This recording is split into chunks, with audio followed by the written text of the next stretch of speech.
আসসালামু আলাইকুম, স্বাগত জানাচ্ছি আরটিভির মধ্যাহ্নের সংবাদে। আপনাদের সঙ্গে রয়েছি আমি হাবিবা আফরোজ।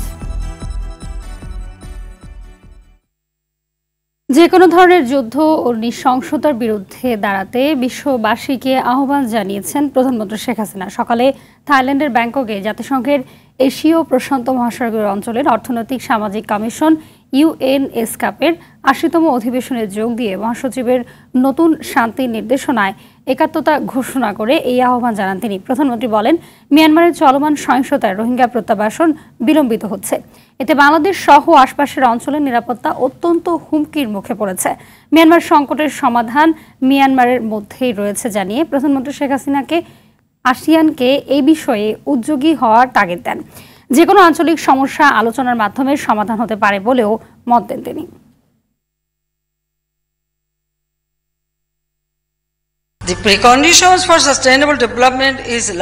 স্থায়ী উন্নয়নের পূর্ব শর্ত হল শান্তি ও নিরাপত্তা বজায় থাকা। আমাদের অবশ্যই আলোচনার মাধ্যমে আঞ্চলিক সমস্যার সমাধান করা প্রয়োজন। সার্বভৌমত্ব ও আঞ্চলিক অখণ্ডতায় পারস্পরিক সমঝোতার মাত্রা হওয়া উচিত। আমাদের অবশ্যই যে কোনো প্রকার সহিংসতা ও নৃশংসতার বিরুদ্ধে কথা বলতে হবে এবং যুদ্ধকে না বলতে হবে। বাংলাদেশ জাতিসংঘ মহাসচিবের নতুন শান্তি এজেন্ডার পক্ষে সমর্থন দিয়েছে। Bangladesh stands behind the UN Secretary General's new agenda for peace. তৃতীয় দফায় সারা দেশে হিট অ্যালার্ট বাড়ল আরও ৩ দিন। আবহাওয়া অফিস বলছে, চলমান তাপপ্রবাহ অব্যাহত থাকার সঙ্গে তীব্র তাপপ্রবাহের রূপ নিতে পারে আবহাওয়া। এদিকে গেল ২৪ ঘন্টায় মাদারীপুরের সামান্য বৃষ্টি হলেও তাতে কোনো প্রভাব পড়েনি।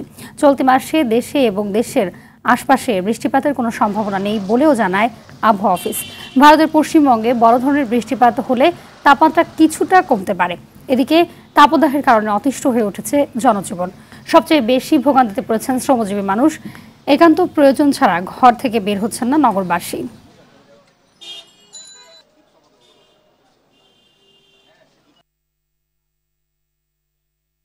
তাপপ্রবাহ আমাদের যেটা গত ৩ দিন যে পূর্বাভাস ছিল, আজকে সকাল ৯:৩০ সেটা আবার আপডেট করা হয়েছে। সেটা আরও ৩ দিন সেটা বর্ধিত করা হয়েছে এবং আমরা আগেও বলছিলাম যে এপ্রিল মাস জুড়ে আমাদের সারা দেশে মোটামুটি তাপপ্রবাহ থাকতে পারে। কিছু এলাকা হয়তো বা তাপপ্রবাহ ঢুকতে পারে, আবার তাপপ্রবাহ আওতার বাইরে চলে যেতে পারে যদি আমাদের তাপমাত্রা কমে আসে। এদিক সেদিক হতে পারে, প্লাস মাইনাস, তেমন একটা পরিবর্তন হওয়ার সম্ভাবনা নেই।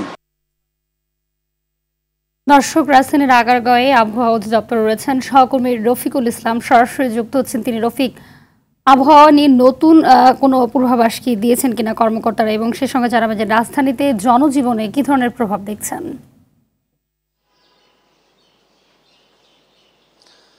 হাবিবা, আবহাওয়ার পূর্বাভাসে আসলে কোনো সুখবর দিতে পারেনি আবহাওয়া অফিস, বরঞ্চ দুঃসংবাদ দিয়েছে। সেটি হচ্ছে এখন বর্তমানে যে তীব্র তাপপ্রবাহ চলছে সারা দেশে, এটি আসলে এভাবে যদি চলতে থাকে অতি তীব্র তাপপ্রবাহে রূপ নিতে পারে বলে জানিয়েছে আবহাওয়া অফিস।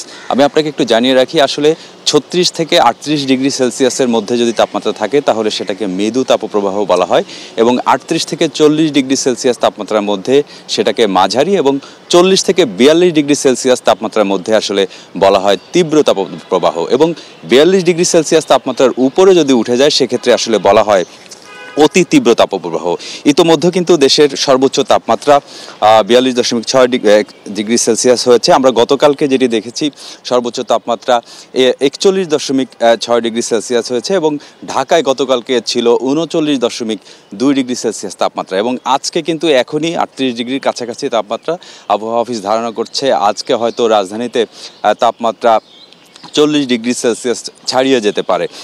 রাজধানীতে এই যে ৩৮ থেকে ৪০ ডিগ্রি সেলসিয়াস তাপমাত্রা হলেও কিন্তু অনুভূত হচ্ছে আসলে ৪২-৪৩ ডিগ্রি সেলসিয়াস তাপমাত্রার মতো। বিশেষ করে রাজধানীতে যে দালান কোঠা এবং যে গাড়ি ঘোড়ার কারণে আসলে তাপমাত্রা কিন্তু বেশি অনুভূত হয়।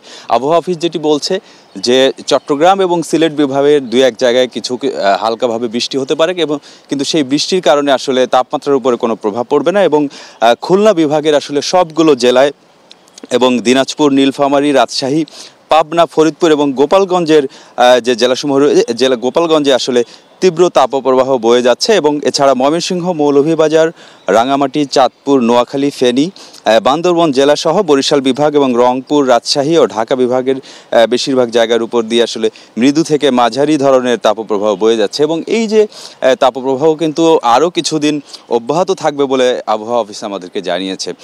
আবহাওয়া অফিস একটি বিষয় বলেছে যে আমাদের দেশে তাপপ্রবাহ চলছে এবং পাশাপাশি কিন্তু আমাদের পার্শ্ববর্তী দেশ ভারতের যে পশ্চিমবঙ্গ রয়েছে সেই পশ্চিমবঙ্গের তাপমাত্রা এবং আমাদের দেশের তাপমাত্রা একই রকমের, যার ফলে কিন্তু পশ্চিমবঙ্গে বৃষ্টি হচ্ছে না, আমাদের দেশেও কিন্তু তাপমাত্রা কমছে না। আবহাওয়া অফিস বলছে যদি পশ্চিমবঙ্গে ভারী বৃষ্টিপাত হয় সেক্ষেত্রে তার প্রভাব আমাদের দেশে কিছুটা পড়তে পারে, কিন্তু কিছুদিনের মধ্যে আসলে আমাদের দেশ এবং পার্শ্ববর্তী দেশ কোথাও আসলে ভারী বৃষ্টিপাতের কোনো সম্ভাবনা নেই।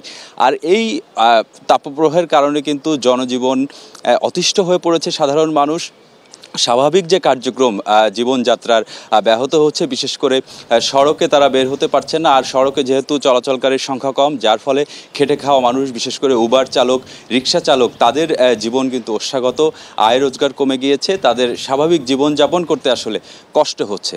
হাবিবা, ধন্যবাদ আপনাকে। এদিকে গত কয়েকদিনের তুলনায় চুয়াডাঙ্গায় আবারও বেড়েছে তাপমাত্রা, এতে জনজীবনে দুর্ভোগ নেমে এসেছে। তীব্র গরমে একটু স্বস্তি পেতে গাছের ছায়া আশ্রয় নিচ্ছে মানুষ, তবে ভ্যাপসা গরমে শান্তি মিলছে না কোথাও। হাসপাতালে বাড়ছে গরমজনিত রোগীর সংখ্যা। তীব্র তাপদাহে ব্যাহত হচ্ছে কৃষিকাজ, নষ্ট হচ্ছে মাঠের ফসল। আর এপ্রিল মাস জুড়ে এমন পরিস্থিতি অব্যাহত থাকতে পারে বলে জানিয়েছে স্থানীয় আবহাওয়া অফিস। এদিকে মেহেরপুরে তীব্র গরমে বিরূপ প্রভাব পড়েছে শ্রমজীবী মানুষের আয় রোজগারে। গরমে আয় কমে গেছে তাদের। তীব্র রোদে আমসহ বিভিন্ন ফলের গুটি ঝরে যাওয়ার শঙ্কায় আছেন চাষিরা। দর্শক, তীব্র গরমে রাজশাহীতে ঝরে যাচ্ছে আম ও লিচুর গুটি। সেখানকার পরিস্থিতি জানাতে সরাসরি যোগ দিচ্ছেন সহকর্মী মোস্তাফিজ রকি। মোস্তাফিজ, জানাবেন যে আম লিচুর ফলন নিয়ে চাষিরা কি বলছেন এবং দাবদাহ থেকে রক্ষায় কৃষি বিভাগ কি ধরনের পরামর্শ দিচ্ছেন?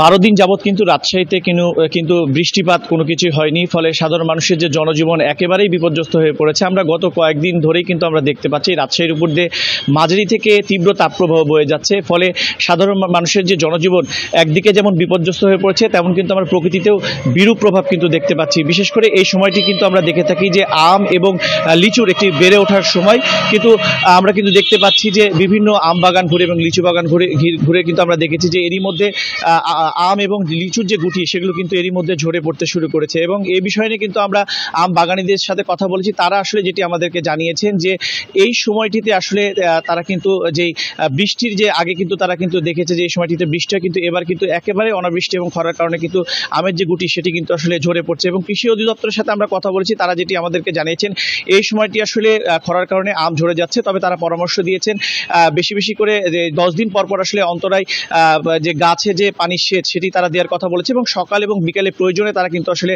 ঠান্ডা পানি যে স্প্রে সেটি কিন্তু আসলে আমের গাছে কিন্তু করার কথা বলা হয়েছে। এছাড়াও যদি এই ক্ষেত্রে আমের কিন্তু পুষ্টির কথা বলা হয়েছে, কারণ এই সময়টি আপনি জানেন যে খরা একটি সময় যাচ্ছে, এই কারণে কিন্তু আমের গাছে কিন্তু রস পাচ্ছে না। সেই কারণে কিন্তু আমরা কৃষি অধিদপ্তরের কাছে যে পরামর্শটি আসলে পেয়েছি, তারা বলছেন যে 1 লিটার পানিতে যে 5 গ্রাম 20 গ্রাম যে ইউরিয়া সার রয়েছে সেগুলো মিশিয়ে কিন্তু আমের যে গুটি রয়েছে সেগুলোতে কিন্তু তারা স্প্রে করার কথা বলা হচ্ছে, তাহলে কিন্তু আমের পুষ্টি পাবে বলে তারা আসলে জানিয়েছেন। এছাড়াও কিন্তু আম গবেষক যারা রয়েছেন তাদের সাথে আমরা কথা বলেছি, তারা আসলে এই বিষয়টি নিয়ে খুব একটা বেশি চিন্তিত না হওয়ার জন্য কৃষকদেরকে পরামর্শ দিয়েছেন। তারা ধন্যবাদ।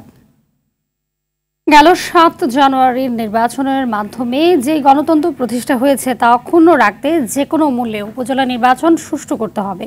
সকালে রাজধানীর আগারগাঁওয়ে নির্বাচন কমিশন ভবনে আসন্ন 6ষ্ঠ উপজেলা পরিষদ নির্বাচন সুষ্ঠু করতে করণীয় নির্ধারণে সব জেলা প্রশাসক, পুলিশ সুপার ও বিভাগীয় কমিশনার সহ সংশ্লিষ্টদের সঙ্গে বৈঠকে এসব কথা বলেন প্রধান নির্বাচন কমিশনার কাজী হাবিবুল আউয়াল। নির্বাচন ঘিরে যাতে কোনো ধরনের সহিংসতা না হয় সেজন্য আইনশৃঙ্খলা রক্ষাকারী বাহিনীকে সতর্ক থাকারও নির্দেশনা দেন সিইসি। নির্বাচনটা যত অবাধ হয়, যারা ভোটার তারা যেন এসে নির্বিঘ্নে ভোট প্রদান করে আবার নির্বিঘ্নে বাড়ি ফিরে যেতে পারেন, এই বিষয়টার উপর দৃষ্টি রাখতে হবে। বুঝতে হবে যদি এই ক্ষেত্রে আমরা ব্যর্থ হই তাহলে আমাদের যে গণতন্ত্রের যে অগ্রযাত্রা সেটাও ক্ষুণ্ণ হয়ে যেতে পারে। সুপ্রিম কোর্টের আপিল বিভাগে নিয়োগ পাওয়া ৩ বিচারপতি শপথ নিয়েছেন। তারা হলেন বিচারপতি মোহাম্মদ আব্দুল হাফিজ, বিচারপতি মোহাম্মদ শাহিনুল ইসলাম ও বিচারপতি কাশেফা হোসেন। সকালে সুপ্রিম কোর্টের জাজেস লাউঞ্জে প্রধান বিচারপতি ওবায়দুল হাসান তাদের শপথ বাক্য পাঠ করান। এ সময় আপিল ও হাইকোর্ট বিভাগের বিচারপতিরা উপস্থিত ছিলেন। শপথ অনুষ্ঠান পরিচালনা করেন সুপ্রিম কোর্টের রেজিস্ট্রার জেনারেল মোহাম্মদ গোলাম রব্বানী। এর আগে বুধবার সুপ্রিম কোর্টের আপিল বিভাগে ৩ জন বিচারপতির নিয়োগ দেন রাষ্ট্রপতি। রাষ্ট্রপতির আদেশক্রমে তাদের নিয়োগ দিয়ে ওই দিন প্রজ্ঞাপন জারি করে আইন মন্ত্রণালয়। চট্টগ্রামের রাঙ্গুনিয়ায় বাস চাপায় 2 শিক্ষার্থী নিহতের ঘটনায় চতুর্থ দিনের মতন চট্টগ্রাম কাপ্তাই সড়ক অবরোধ করে আন্দোলন করছে চট্টগ্রাম প্রকৌশল ও প্রযুক্তি বিশ্ববিদ্যালয়ের শিক্ষার্থীরা। সকালে রাস্তায় গাছের গুঁড়ি ফেলে ও টায়ারে আগুন জ্বালিয়ে সড়কে অবস্থান নেয় তারা।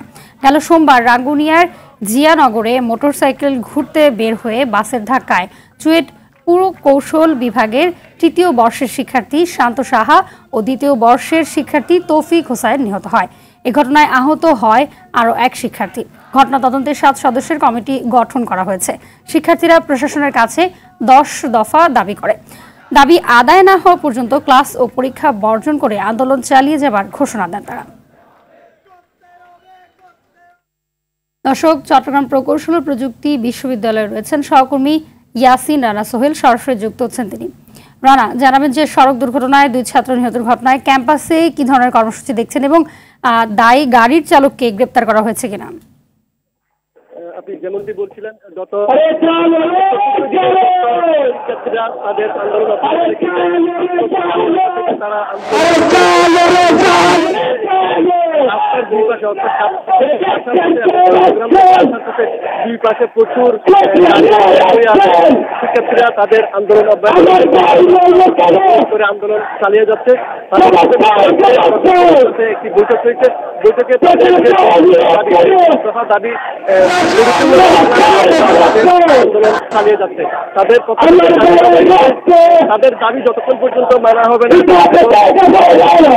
যেই 2টি বাস ট্রাভেলস আমানতের লাইসেন্স তারা রুট পারমিট তারা। ধন্যবাদ। মিয়ানমার থেকে পালিয়ে এসে বাংলাদেশে আশ্রয় নেয়া দেশটির 288 জন সেনা ও বিজিবি সদস্যকে ফেরত পাঠানো হয়েছে। সকাল 6টার দিকে কক্সবাজার শহরের নুনিয়াছড়া BIWT এর জেটি ঘাটে বাংলাদেশের একটি বেসরকারি জাহাজে তোলা হয় তাদের। এরপর গভীর বঙ্গোপসাগরে অবস্থানরত মিয়ানমারের বড় জাহাজে করে তারা সে দেশের উদ্দেশ্যে তাদের পাঠানো হয়। এ সময় বাংলাদেশ ও মিয়ানমার সরকারের প্রতিনিধিরা উপস্থিত ছিলেন। এর আগে বান্দরবানের নাইখংছড়ি থেকে বিজিবির হেফাজতে কঠোর নিরাপত্তায় জেটি ঘাটে আনা হয় বাংলাদেশে আশ্রয় নেয়া বিজিবি ও সেনা সদস্যদেরকে। এদিকে গতকাল একই ঘাট দিয়ে দেশে ফেরেন মিয়ানমারের দীর্ঘদিন কারাবন্দী থাকা 173 বাংলাদেশি। মধ্যাহ্নের সংবাদ এই পর্যন্তই। সবশেষ সংবাদ জানতে যে কোনো মোবাইল ফোন থেকে 2414 নম্বর ডায়াল করুন। দুপুরের সংবাদ 2:15 দেখার আমন্ত্রণ রইল। ধন্যবাদ সবাইকে।